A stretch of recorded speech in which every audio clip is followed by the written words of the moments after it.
Good afternoon, guys. I was thinking about whether I ask you all to stand up just to get re-energized. I'm not sure how you feel about that, but I know it's going to be like you're sitting for 2 hours nearly already, it feels like. So you could do that. Perfect. You're a leading example. A leading example. Don't walk out just because of my presentation, right? Stay where you are. I hear you. Okay. Is that going to be someone? That's not me. That's not me. There we are. Interesting enough, it's flow over friction, but I like the term flow off friction as well that you put on there. So it works in both ways. So I'm here to talk about that today. My name is Kaufmann. I'm the Global Business Development Director for Online within Avery Dennison. And Avery Dennison, especially in the RBIS division, so Retail Branding Information Solutions division. I don't remember any of that. We typically deal with labels and tags and care labels and RFID tickets and these sort of things. You may wonder, what do we do here, right? Why do we even attend this event? And I met Andrew and his team like a year ago in the IRX, the Internet Retail Expo in Birmingham. And since the last 2.5 years, I'm basically focused within the business to develop our solutions towards the online industry. And I found their solution being a really differentiated offering, and we started to work on a collaboration since then, and which is going very well. Because we deal with all the brands in the world basically every day, from the East Coast, from the West Coast to the US down to Australia, right? So we talk with all of these brands in and out every day. But our business model is changing as well, right? And things are becoming more focus around the production type being in the country, right? So everything is moving back into UK, or at least onshoring and nearshoring and these sort of things. So a lot of things are actually disrupting our business, and we are set up for disrupting ourselves as well. And part of that is the Internet of Things that is coming along. And that's what I want to talk about today. So how to capitalize on the consumer engagement and these ever-changing realities and expectations that the customers are having on us. And a few stats on this. If you didn't know, IoT, the term in itself, was actually coined by Kevin Ashton 20 years ago. Right? The first idea was 20 years ago about IoT, and it only starts to realize now. But as you see, it realizes really, really quickly right now. 2015, there was like half of these devices only connected. 2025, there's going to be 75 billion pieces connected. 127 new devices are connected to the internet every single second. So you see that this is actually happening all around us. And it's really starting to pick up very, very nicely. I think a lot of you guys that I heard today already are sharing, have spoken about sharing consumer experiences, and that's what all the statistics say as well. And the customer is expecting a real-time interaction, right? So when I connect to something or when I engage with a brand, I definitely want to have real-time interaction, real-time feedback, not just by a chatbot or something like that, but really by meaningful content as well to that extent. So I think Maya Gupta from Spotify named it very well. She said we need to change our entire thinking about the channels that we sell to customers, and IoT is a big part of that. Because traditionally, we've been looking at the model of just pushing down new styles, and I'm talking very specific here about apparel, but it works for many other things as well. We've been pushing clothing into a store and made them available for consumers to purchase. Currently, we're talking about omnichannel. I heard that term before, right? So we're trying to capture the customer on all different platforms, wherever he's going to move, if he's mobile, if he's desktop, if he's like social media and so on, Instagram, shoppable, and so on and so forth. But the future is everything is going to be connected. Everything is going to customize my own journey towards or from all these data points that actually I leave, all these traces that I'm leaving in the web when I'm interacting with my devices and everything like that. And I'm going to come back to that model. But I think it's a unique opportunity for us because we are pretty much in, probably in 90% of the clothes you are wearing today, our labels are inside, right? And that is a tremendous power and a tremendous opportunity for us to actually start moving the apparel and footwear space in particular, but we also have other collaborations with food industries and so on into this IoT, chapter that is coming up here.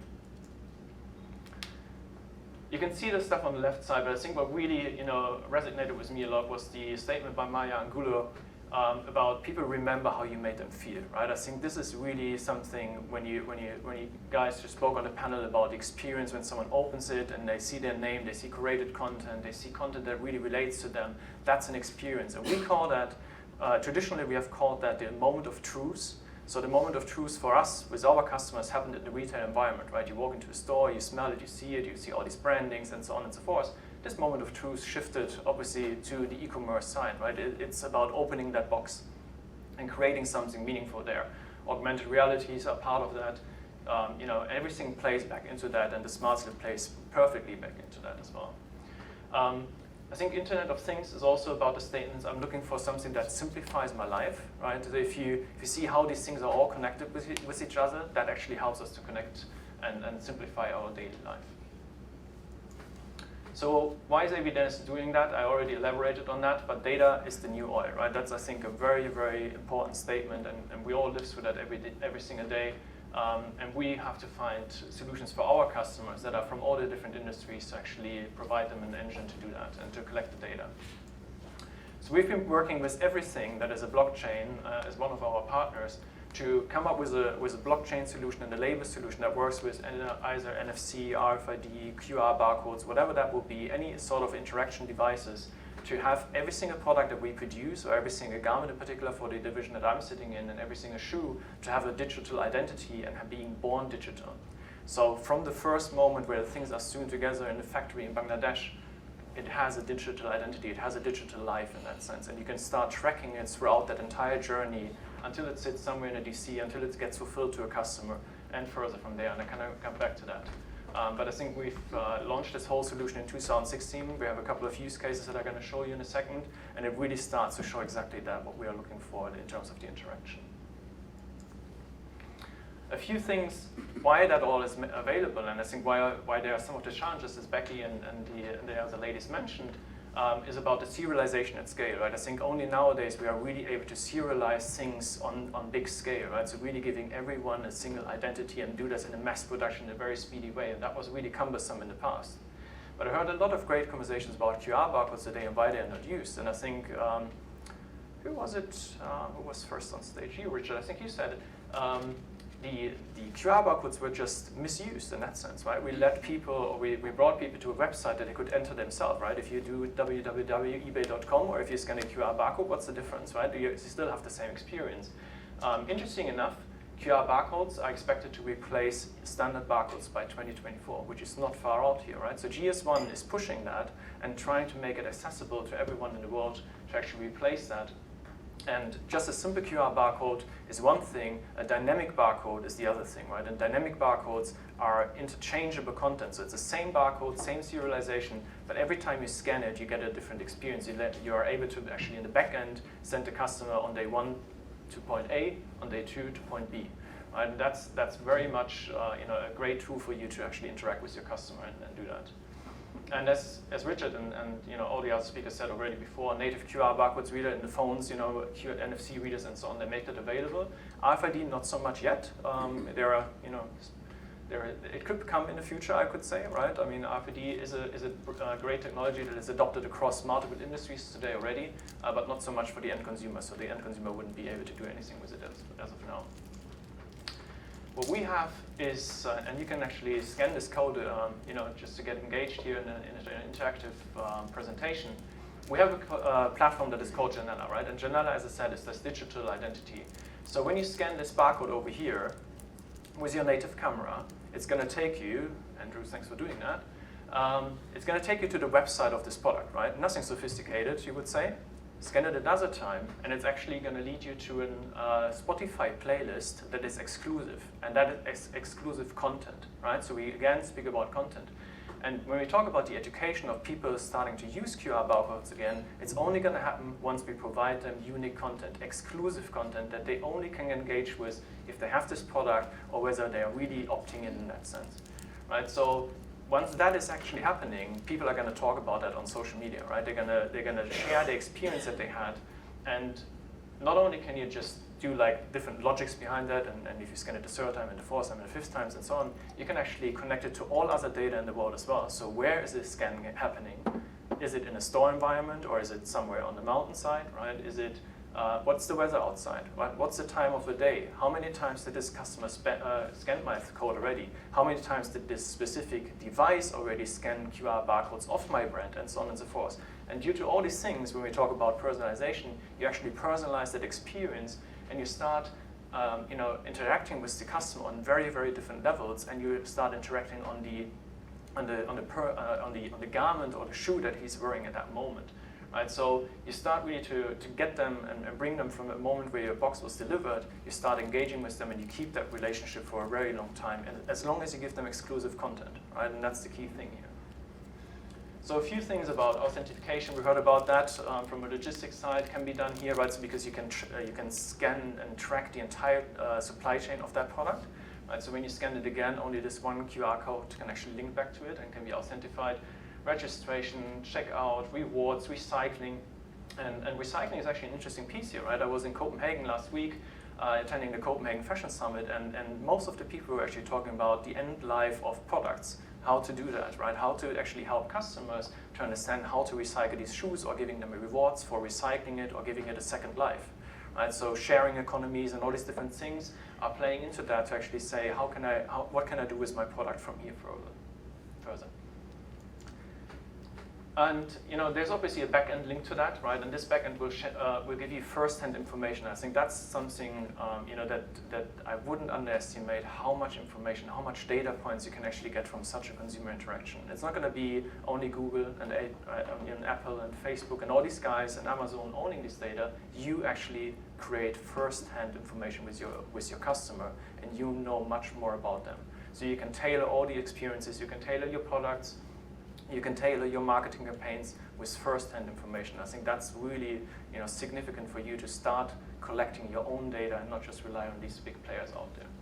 And there are, who owns it, where was it scanned, when did they purchase it, did they purchase multiple products, whatever else. You can basically trigger anything you want to know about the customer, as long as they opt in, for example, for geolocation access. And they will opt in if you give them exclusive content, right? Or if you give them exclusive promotions.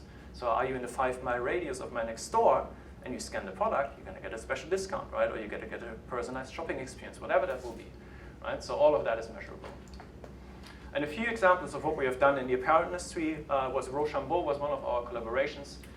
So he had a QR barcode with an NFC tag actually inside his sleeve. And he was working with a couple of really famous clubs over here in London, and you could actually you could skip the queue and go there like straight to the front. They will scan it, and you could immediately enter the clubs. And these were like clubs where you queue like for 3 hours at least. You could get free drinks in some of these areas, and so on and so forth. Right? So he tried to tie it all back to this experience of wearing this jacket, and you had to have the jacket with you, right? So it was really great because this product was out there in the most best clubs that you can actually find out there, and there was a great interaction for someone spending $500, $600 on this jacket, right? So that was really great. Rebecca Minkoff, did something similar with this black bag that is over here. Actually, there were just a very limited edition of these things those days, of these bags produced, and when you scan it, you actually had access to the Los Angeles Fashion Week, so you got a ticket with it. But also, when you kept on scanning it and kept on interacting with it, it led you to a point where you could have a personalized styling session with Rebecca Minkoff. Right, so something very exclusive, something for very few people only being able to do that over time. And there are other examples here, but another example maybe from the food industry was Golden State Fruit. So Golden State Fruit from the US, they have the need to actually track the entire supply chain from all their products that they have. And we're running a blockchain application with them, and the consumer can actually scan at the shops as well the entire life cycle of their products, and whether it was always in the right conditions and these sort of things. And I think, Richard, you talked about that, like fresh marks and these sort of things. The consumer gets 100% transparency around the entire product, actually who farmed it, who grew that, whatever, pineapple or something like that, right? And these are the use cases, and the end of my presentation as well. What's all of this leading us to in the IoT, right? It is transparency, and last week in Copenhagen we heard that every consumer is asking for this transparency, especially the young generations. They want to know who sewn my jacket together, right? Where was the cotton coming from? Was it made in a sustainable way? How can I recycle it? Anything that you can imagine around products is actually going to be in here, and it's going to be demanded by customers. And it's never been easier than nowadays actually to collect this information. We've done a great project that we launched last week in Copenhagen with Alex, premium online brand from Italy, and we've been tracking all of the single steps, all the raw materials, until the point where the consumer reaches it, and that was fascinating. The feedback that we got from more than I think 300 brands that were actually on our booth last week. Replacing care label with digital solutions. So you all know this little scratchy label inside your garment, right? We do them. You know, if you want to hit me for that, I'm very welcome, right? So we only produce stuff that is be thrown away and cut out, right? And these sort of things. So, you know, is there a way for us to actually use kind of a QR barcode, for example, in the future, and will legislations change to that point that you can just scan a QR barcode and you're going to get, in your language, the right content, right? That would be so much more simple. It actually takes millions and millions out of our business, right? Like, we are producing these things today, but can we build something around that in the future, right? To be a digital provider.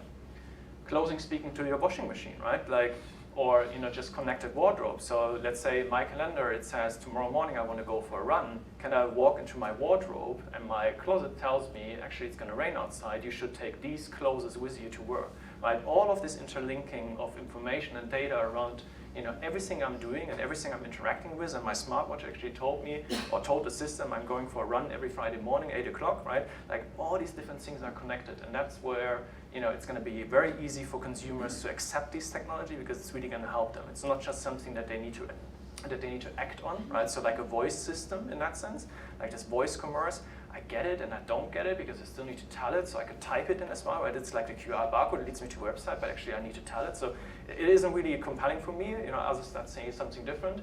I think this one has a different, is a different animal because it just feeds exactly what I need to me, and I don't need to look it up anymore, and that's a very different behavior. That's it.